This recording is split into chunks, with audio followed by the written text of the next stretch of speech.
The frost came early to Varaketh that year, and with it the silence that always preceded trouble. Sarah knew the texture of silence the way a blind woman knows the shape of a room. She could feel it against her skin, read its weight, taste whether it carried indifference or intent. This morning's silence had teeth. She crouched at the edge of the northern tree line, her gathering basket braced against one hip, fingers working through the frozen undergrowth for the last of the autumn root. The cold had turned the earth mean and tight-fisted, surrendering nothing without a fight. She dug anyway. You did not return to the settlement empty-handed. That was a lesson she had learned young and carried in the small white scars across her knuckles, where Matron Usker had taught it with a willow switch. Below her, through the thinning birch, the settlement of Clan Varrock sprawled across the river basin like a clenched fist of timber and stone. Smoke rose from the longhouses in pale columns. She could hear the distant ring of the smithy, the guttural calls of warriors running morning drills in the sparring yard, the sounds of a clan that functioned like a body, every part knowing its purpose, every limb answering to the same brutal heart. She was not the heart. She was not even the limb. She was the thing caught between the teeth, useful only until swallowed. 17 winters she had survived in the shadow of Clan Varrock, and every one of them had taught the same lesson. Be small, be quick, be gone before they remember you exist. Her mother had been human, a taken woman from one of the border villages, dead before Sarah's 5th winter from a fever the healers could have treated, but chose not to. Her father had been orc enough to sire her, but not orc enough to claim her. He had vanished into one of the southern campaigns when she was still too young to hold the memory of his face. What remained was Sarah herself, green-skinned but not green enough, tusked but only barely, broad in the shoulder but narrow where it counted, which was in the blood. Half-blood. The word followed her like a smell. She pulled a thick root free from the frozen soil and shook the dirt from it, added it to the basket, kept working. Her fingers had gone numb, but that was nothing new. Cold was just another language the world spoke to remind her she was not quite welcome in it. A horn sounded from the settlement, low and long, resonating through the basin until the trees themselves seemed to hum with it. Sarah's hands went still. She knew that horn. Every member of Clan Varrock knew it. It was not the sharp double blast of a raid alarm or the staccato bark that summoned warriors to muster. This was the deep, singular call that vibrated somewhere behind the ribs and settled like a stone in the gut. The gathering horn, Gorok's horn. It meant the warlord wanted every soul in the settlement on their feet and in the stone circle before the sun moved another hand's width across the sky. It meant something was being decided. It meant someone was being reminded of their place. Sarah stood slowly, the basket heavy against her hip. She looked down at the settlement, at the figures already emerging from longhouses and workshops, moving toward the ancient ring of standing stones at the center of the camp, with the resigned urgency of people who understood that slowness would be noted, and noted things were punished. She should go. She should already be moving. Instead, she stood there one breath longer than she should have, watching the smoke rise and the bodies gather, feeling that toothed silence press closer against her skin. Something in her, the quiet animal part that had kept her alive when sharper and stronger creatures had not, whispered a single word: "Run." She picked up her basket and walked toward the settlement instead.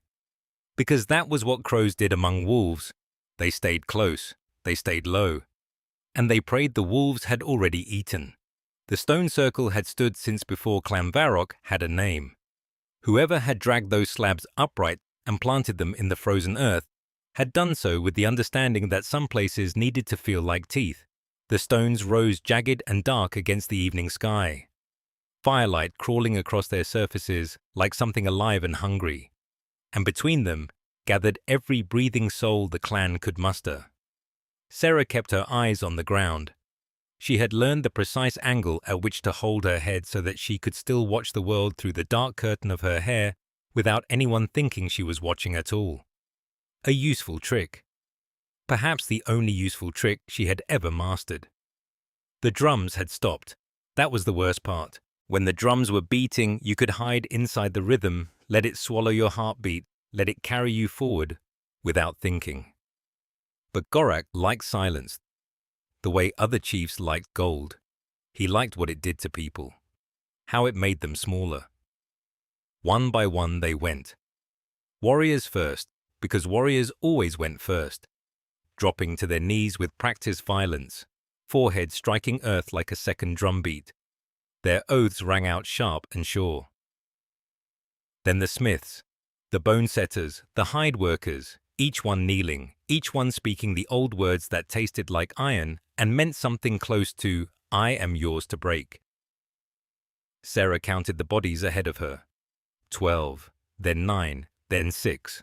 Her hands were trembling. She pressed them flat against her thighs and willed them still, but her body had always been a poor listener. The cold was in her fingers and the fire was too far away to matter, and she could feel the elder watching her from across the circle. Drothak. She did not need to look up to know. She could feel his gaze the way you feel a blade being drawn in a quiet room. 4 ahead of her, then 2, then none. She stepped into the circle and the silence changed. It had been heavy before. Now it became sharp. She felt it on her skin like the edge of winter wind, like every pair of eyes had grown teeth of their own. Drothak's voice came from her left, old and dry and deliberate as cracking bone. "This one has no right." Sarah's foot stopped mid-stride. Her breath stopped with it. Half-blood filth born of a human bed-slave and a traitor's seed. She defiles the circle by standing in it. She defiles the oath by speaking it. Drothak stepped forward into the firelight, and his shadow ate the ground between them. "I call on the chief to deny her, cast her out, or put her down. But do not let this creature pretend she belongs among wolves." The silence grew teeth and claws, and Sarah could not move, could not breathe, could not do anything but stand there while the world rearranged itself around a single, terrible truth. She had always known this moment was coming. Every winter she survived was borrowed time, and the debt had finally come due. Gorak rose from his seat of piled stone and iron. He did not hurry. He never hurried. He was enormous even among orcs, a creature built for breaking things. And when he turned his gaze on Sarah, it was with the dispassionate interest of someone deciding whether to crush an insect or simply step over it. The firelight caught the iron in his eyes. "On your knees," he said. Not the way he had said it to the others. Not ritual. Not routine. This was something else entirely. Sarah understood it the way prey understands the closing of a jaw. This was submission as sentence. Kneel and accept whatever comes. Kneel and disappear.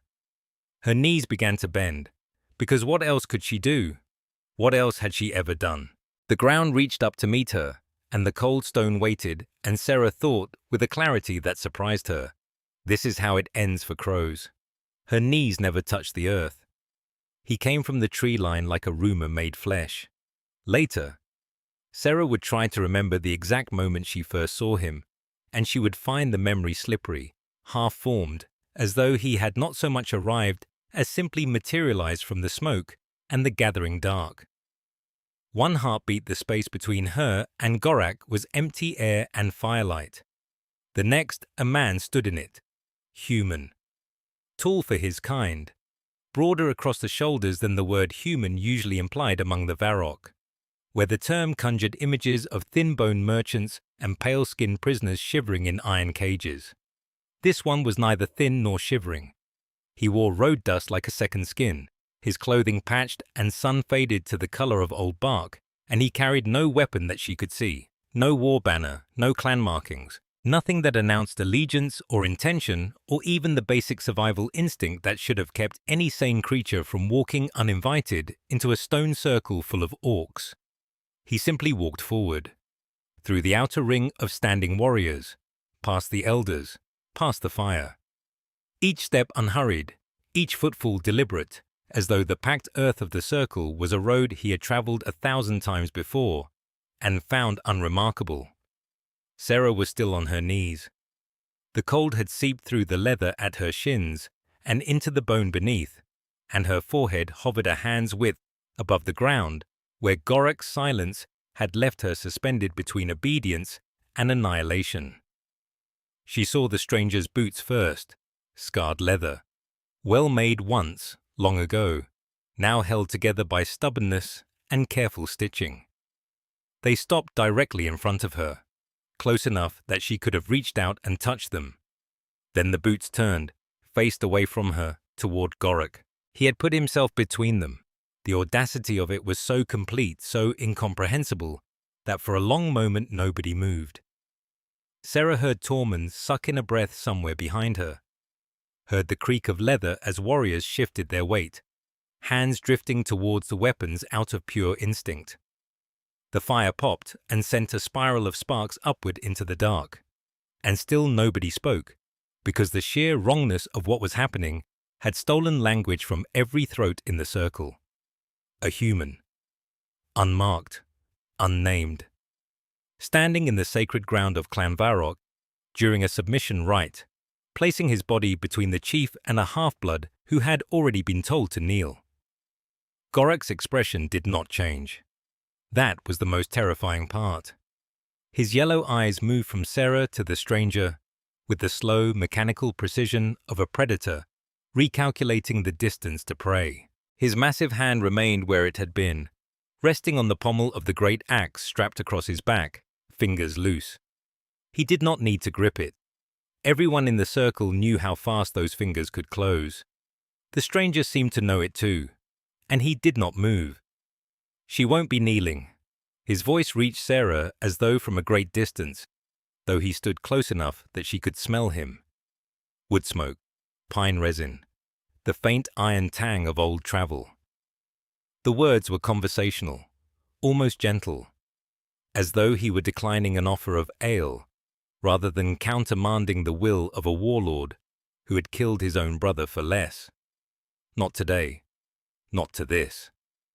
The silence that followed was the loudest thing Sarah had ever heard. It pressed against her eardrums. It filled the spaces between her ribs. She could feel the entire clan holding its breath around her. 300 souls balanced on the edge of a blade, waiting for Gorak to do what Gorak always did to those who defied him. And in that silence, still on her knees, still trembling, Sarah looked up. She saw his back, just his back. An ordinary human back, neither armored nor particularly impressive, standing between her and the end of everything she had ever known. He did not look at her. He did not need to. His presence said the only thing that mattered.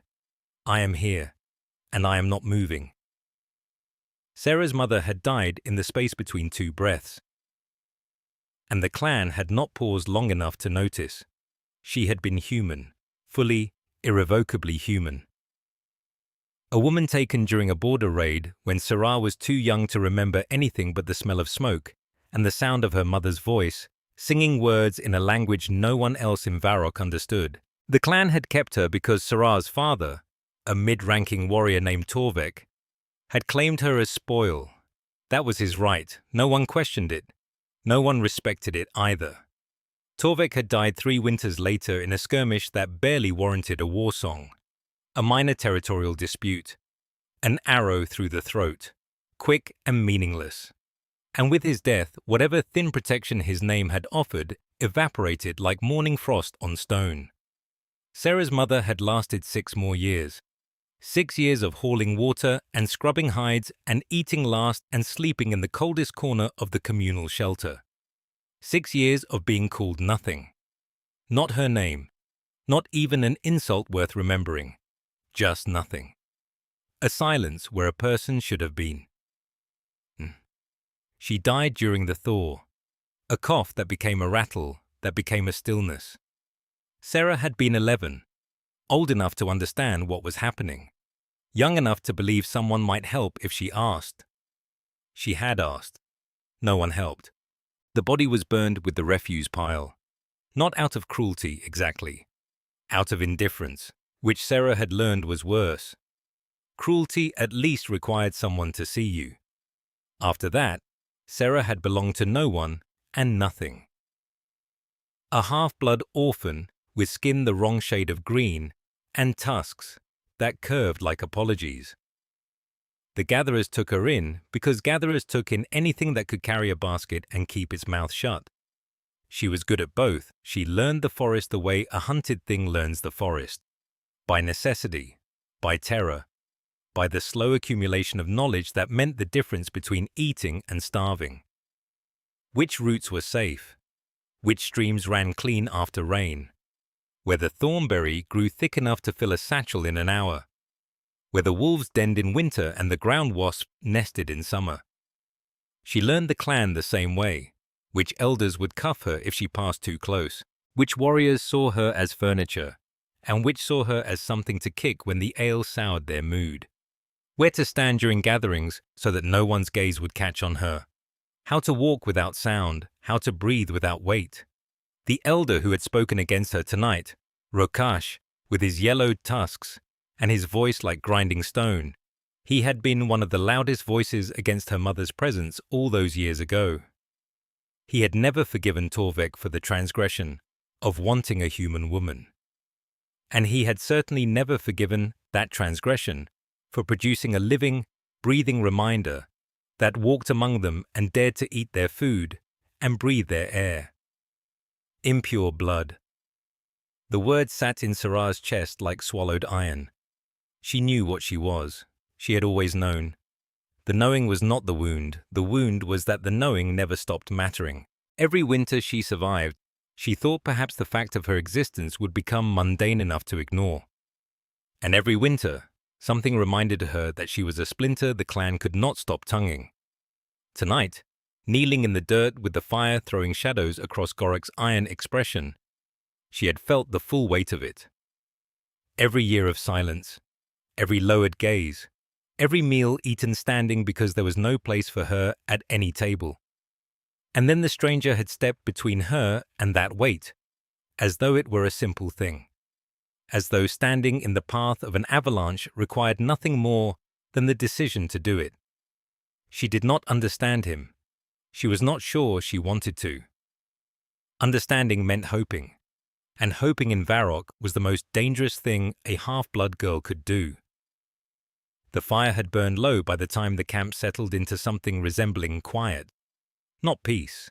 Clan Varrock did not know peace the way still water knows it or the way deep snow knows it, but the drums had stopped and the voices had thinned to murmurs behind hide walls and the dogs had curled into their hollows near the ash pits.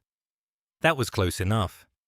Sarah sat with her back against the outer wall of the supply lodge, where the grain stores leaned in their clay pots and the dried herbs hung in brittle curtains overhead. She had not gone inside. Inside meant close quarters, and the particular silence of people deciding whether to look at her or through her. Out here, the cold was honest. It asked nothing. She could still feel the tremor in her legs. Not from the chill, from the stone circle. From the way her knees had started to fold before the stranger stepped between her and the rest of her life, Calum. He sat 6 paces from her on an upturned log that someone had dragged near the lodge for splitting and never finished with. His forearms rested on his knees. He was watching the last of the fire across the camp the way a man watches weather. He cannot change. Patient. Untroubled. Like the world had tried its worst trick on him already, and he had simply noted it and moved on. She hated how steady he was. No, that was not the right word. She envied it. She envied it so deeply it sat behind her ribs like a stone she could not cough loose. "You should sleep," he said without turning. "So should you." The corner of his mouth moved, not quite a smile, an acknowledgement that she had a voice and had chosen to use it. She was not accustomed to that being noticed. "I sleep light," he said. "Habit." "From what?" He did turn then, just enough for her to see the firelight catch the edge of a scar along his jaw that she had not noticed in the circle. Old, clean, the kind that came from something sharp and deliberate rather than wild. From learning that the world does not pause because you close your eyes. She pulled her knees tighter to her chest.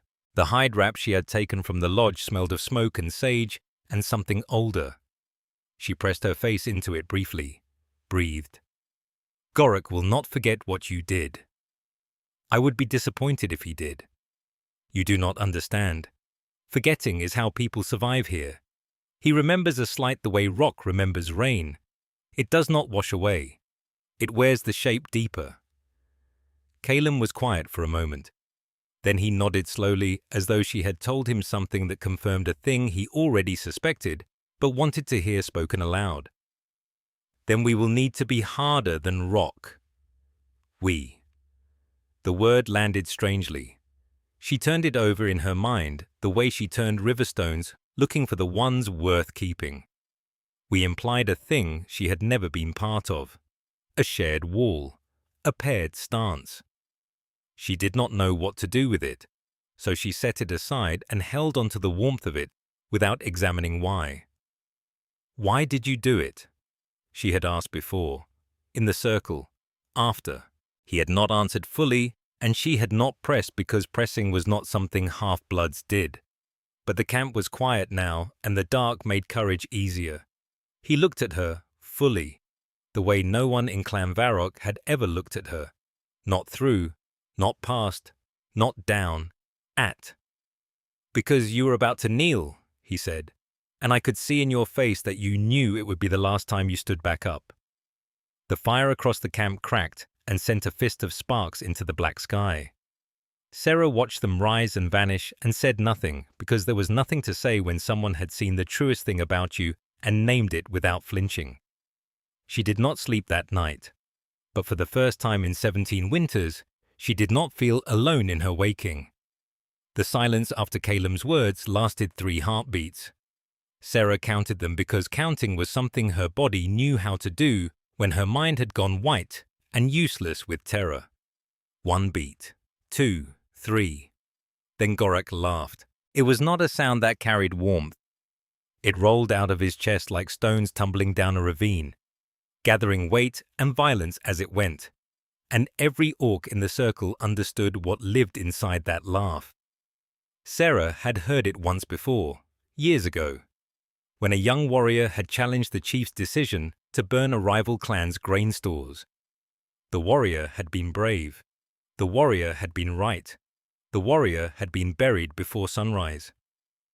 You stand in my circle, Gorak said, and the laughter died as quickly as it had come. He did not raise his voice. He never needed to. You stand between me and what is mine, and you tell me what will and will not happen in my own hold. Calum did not move. His back was still to Sarah, close enough that she could see the slow expansion of his ribs with each breath. Steady, unhurried. As though the massive orc warlord closing the distance between them was weather he had already dressed for. I do, Calum said. The elder who had first called for Sarah's casting out, Rothek, his name was, though Sarah had spent years training herself to think of him as little as possible, spat onto the packed earth. Kill him and be done with it. Then deal with the half-blood. But Gorak did not kill quickly. That was the thing about him that separated him from the merely brutal. He understood patience the way a river understands stone.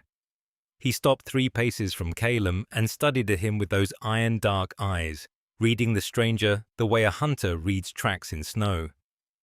You carry no blade, I can see, Gorak observed. No shield. No clan. No name anyone here would mourn. He tilted his head, the firelight catching the deep ritual scars that mapped his skull. So either you are mad, or you believe you have something I want. Neither, Calum said. I just don't believe she should kneel. Something shifted in the circle. Sarah felt it the way she felt changes in weather.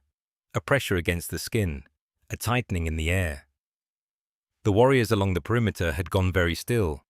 Not the stillness of boredom, the stillness of wolves who smell blood approaching and are deciding whose it will be. Gorak's hand moved, not to his weapon, to Calum's shoulder. He gripped it the way you grip something you intend to break, fingers sinking into the leather and flesh beneath, and Sarah watched Calum's jaw tighten, but his feet did not shift. Not 1 inch. The price of defiance in Varrock, Gorak said almost softly, is not death.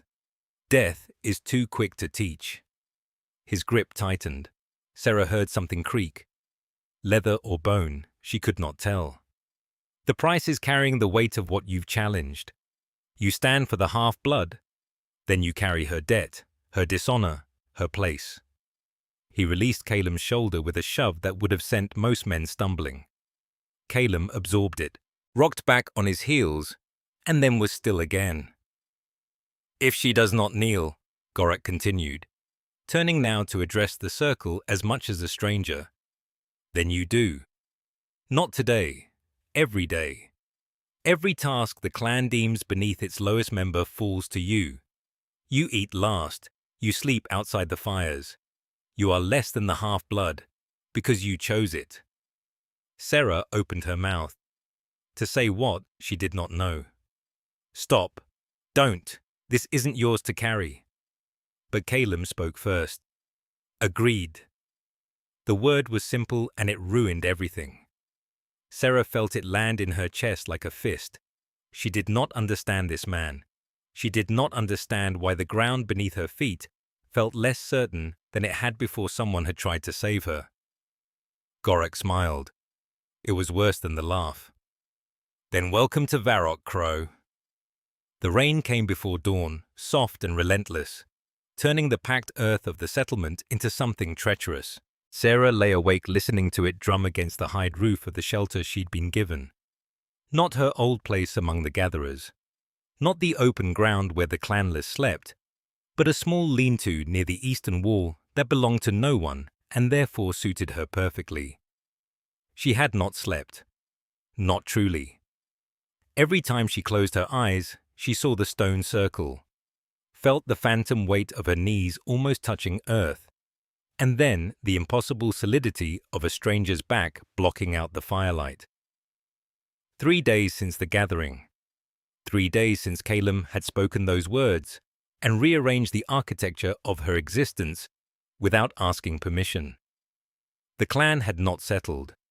She could feel it in the way conversations died when she passed, in the way eyes tracked her with something new.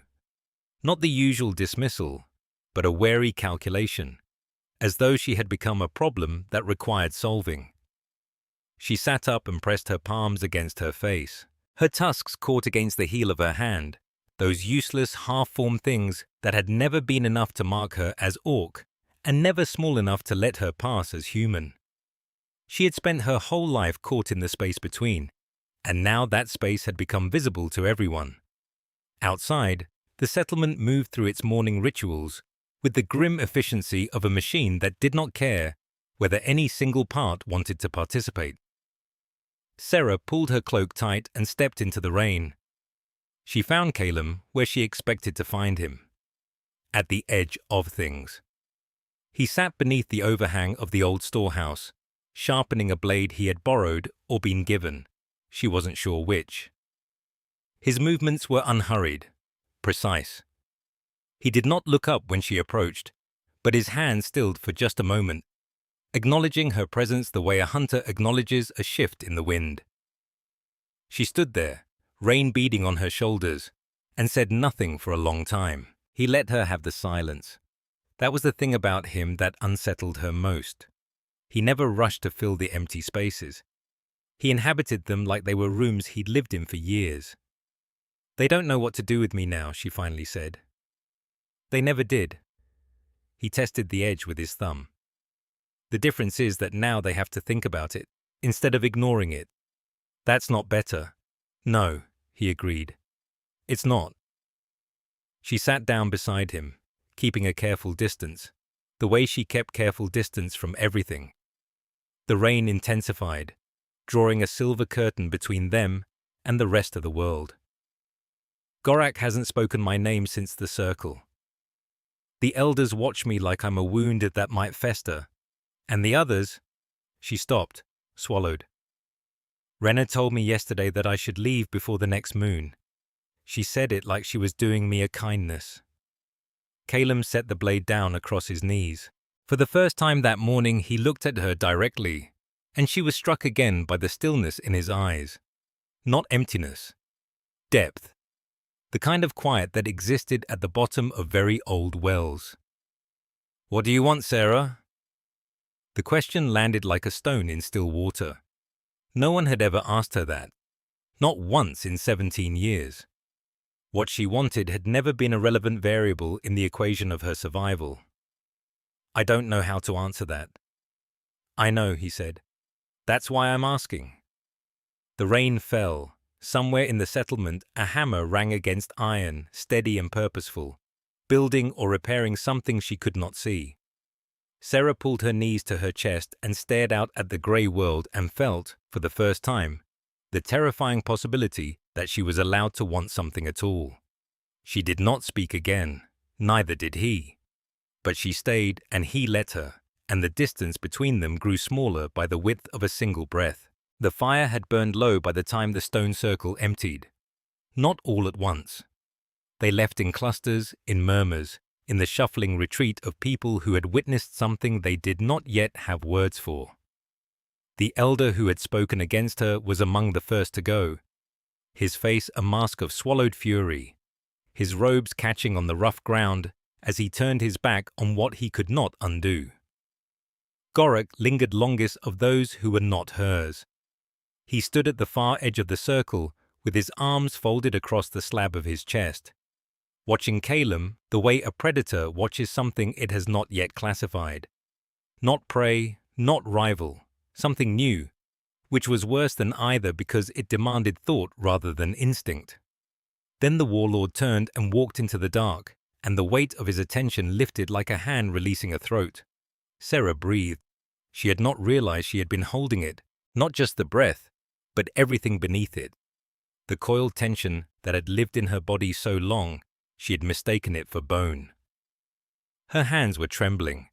She pressed them flat against her thighs and willed them still, but they would not obey. And after a moment she stopped trying. Caleb had not moved. He stood where he had planted himself, that impossible ground between her and the rest of the world, and he was looking at the last of the embers, as though they held some answer he was still working out. She should speak. She knew she should speak. But every word she reached for felt too small or too large. And the silence between them had taken on a texture she was afraid to tear. It was he who broke it. Not with speech. He sat down on the cold stone beside where she stood, lowering himself with the careful economy of a body that carried old hurts. And he rested his forearms on his knees and looked up at her. Just looked. The way no one in Clan Varrock had ever looked at her. Not through her. Not past her. Not at the parts of her that marked her as wrong. At her. The whole of her. As though she were a complete sentence rather than a fragment someone had failed to finish. She sat down beside him. Close enough that the warmth of his arm reached hers through the cold air, but not so close that they touched. The distance felt deliberate on both sides. Sacred, almost.